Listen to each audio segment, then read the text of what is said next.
Chapter 12, the final chapter. Think about seeking employment elsewhere.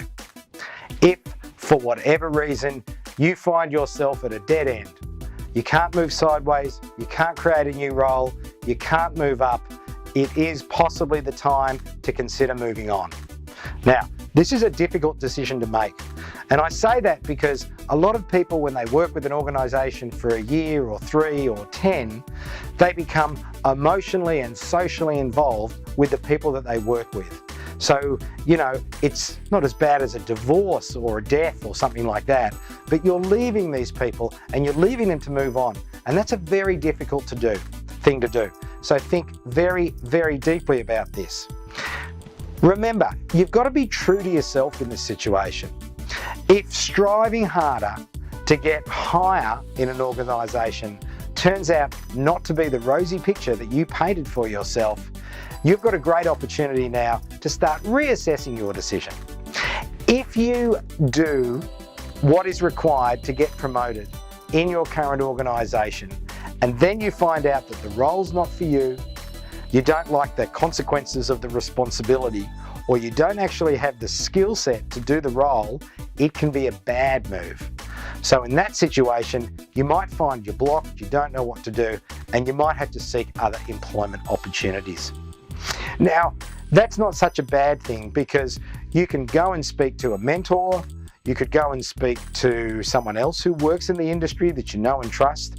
You could go and speak to a recruitment consultant that specialises in your sector. And these people will give you, hopefully, an unbiased and subjective view of where you're at and what you could possibly do with your skill set. Because while one door closes, another one can open. I know that's an old cliche, but sometimes we don't look at the other doors that are being opened to us, and therefore we forego opportunities that we really should investigate further.